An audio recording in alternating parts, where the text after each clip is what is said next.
Hello everyone and welcome to IP Study Lecture video. Today I am going to take chapter number 15 of grade 7 and the name of the chapter is Data Handling. So let's see what are the topics that we are going to cover in this lecture. First of all, we will discuss about what is data handling. Then we will discuss about what is central tendency. Then we will be discussing about different measures of central tendency like mean, mode, median.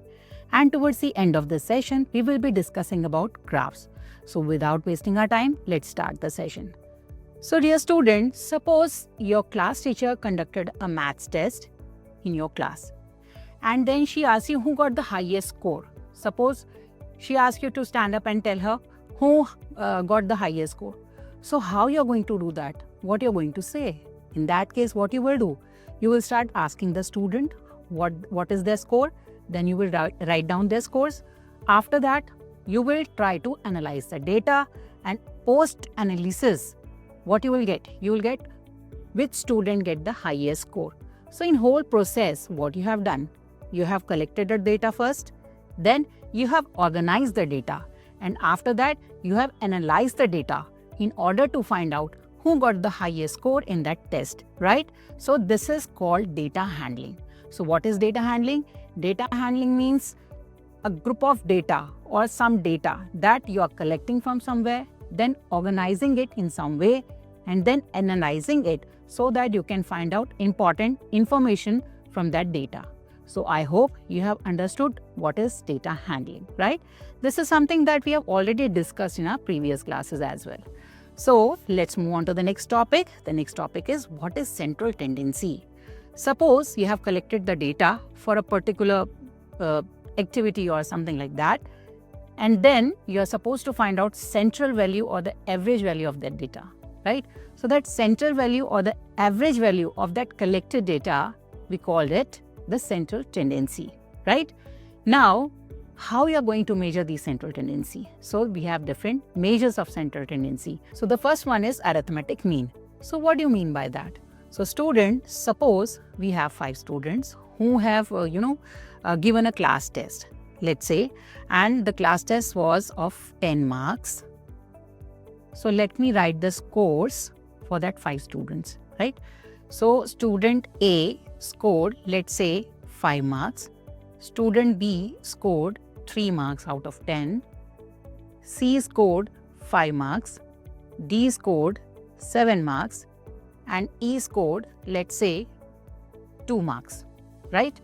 Now, I'm asking you how to find out arithmetic mean for this data or the central value of this data. So what you're supposed to do, you will add these values. Just add all these values, right? So let's add it together. 5 plus 3 plus 5 plus 7 plus 2. Whatever sum you get, you have to divide the sum by the total number of observations. So for how many students we have collected this data? We have collected this data for 5 students, right? So what is the number of observation over here? The number of observation is 5. So I will write 5 in the denominator.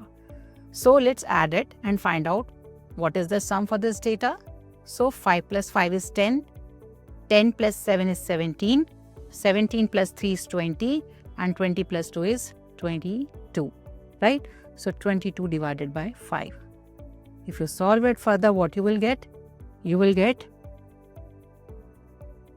4.4. So what is the mean for this data? The mean for this data is 4.4, right? So how you are going to define mean? Whatever observations you have taken, first of all, find the sum of the observation and then divide the sum by the total number of observation. So this is called arithmetic mean. Now, let's take another example in order to explore this topic more. Let's say example number 1. Let's see example number 1. So here, what is given? A group of girls participated in science quiz and the marks are given over here out of 100, right? So first of all, what you have to find out? You have to find out who got the highest score and who got the lowest score in this quiz. So what is the highest score you can see over here? I can see 86 to be the highest one and 46 to be the lowest one, right? Now, what is the second thing you have to find out? You have to find out range. Now, what is this range? in any data, whatever data you have collected, you will always have a highest value and a lowest value, right? If you find the difference between the highest value and the lowest value, you will get some value, right? So over here, what is the highest value? 86. And what is the lowest value? 46. If you find the difference, what you will get? 40. So this is the range. And what is range? Range is one of the central values of the collected data, right? So the formula for range is the difference of highest and lowest value in a given data. Or simply you can write range is equals to H minus L. I hope you have understood the meaning of range over here. Now, the third thing that you have to calculate is mean of the marks, right? So, as I have said, what you have to do, the first step is you have to find out sum of the observations. So here, these are the 10 marks obtained by these 10 girls in a science quiz. Just add them up. What you will get? 670. And since the data is collected for 10 girls, that means the number of observation is equals to 10. So just write 10 over here. When you divide this to what you will get? 67. So for this particular data, what is the mean? Mean is 67. So I hope you have understood what is the meaning of arithmetic mean and how you're going to find out arithmetic mean, what is range, right? So let's move on to the next topic and see what is there. Now the next topic is median. Now student, median is another measure of central tendency, which is defined as the middle value of the data set when the data is arranged in ascending or descending order. So what does it mean? Suppose you have collected the data. So what you have to do? You have collected the data, you have to organize it. So if you organize it in an ascending or descending order, whatever middle value you get, that is the median of the data. That is the median of the data, right? Now, there are two conditions in order to find out median of any data. What you will check? Whether the number of observations are even or odd. If it is even, you will use different formula. If it is odd, you will use different formula. So let's explore the formula for these two different cases. So suppose some data is given to you and the number of observation or the number of the data that you have collected is in even number, right? So in that case, the formula will be n upon 2th observation plus n upon 2 plus 1th observation divided by 2. And what is this n here? N is the number of observation. This formula goes for even observation when the value of n is even. And when the value of n is odd, in that case, what you have to do? Simply n plus 1 upon 2th term, this observation will be your median. Now, in order to understand the topic of median, let's take example number 2 over here. So what is given here? A group of 15 students of class 7 got the following marks out of 100 in a maths test. And the marks of 15 students are given here, right? In the second scenario, the marks of 16 students are given to you, right? So in both the cases, we have to find out median. So can you see in first case, what is the value of n? It is 15, which is odd, right? And in the second case, what is the value of n? N is 16, that is even. So let's explore the formula for finding out median of any data when n is odd and when n is even. Let's take the first one. So in case of first one, the first step in order to find out median of any data is you have to arrange the data in ascending or descending order. So here we have arranged the data in ascending order, right? You can see the data is increasing from lowest to highest. So here the data is arranged in ascending order. Second step is we know the value of n. The value of n is 15, which is odd here, right? So what is the formula for odd one? Simply add 1 to the number of observation divided by 2. You will get your observation, which act as your median. So here 15 plus 1 divided by 2th observation. We have to find out. It will become 16 divided by 2, which is equals to 8. It means your 8th observation will be your median. So let's see in the data which is arranged in ascending order, what is our 8th observation. So 1, 2, 3, 4, 5, 6, 7, 8. So 54 is my 8th observation. So for the first case, for this case, median will be 54. Am I clear? Now, let's move to the second part of this. Here also, in order to find out median of this data, what you have to do, first step is just arrange the data in ascending or descending order. So here also we have arranged the data in ascending order, right? Next step is look at the value of n. It is 16 over here, which is even. Then we have to put the value of n in our formula. When you put your value of n in this formula, what you will get? 8th observation, 9th observation, add them and divide it by 2. Now let's check what is my 8th and 9th observation.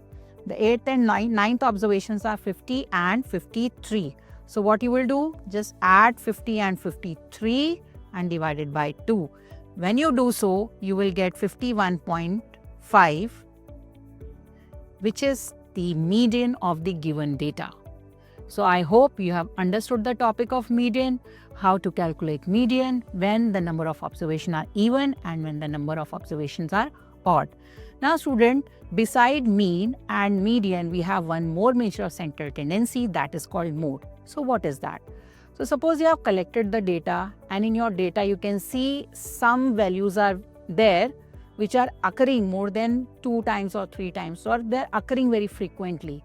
So you can say that in any data, any number having the highest frequency is the mode of that data. So I hope you have understood the meaning of mode. Now let's move on to the next topic. The next topic is bar graph. So students, we have already discussed about this topic in our previous grades as well, right? So what is bar graph? Bar graph is a pictorial representation of your data, right?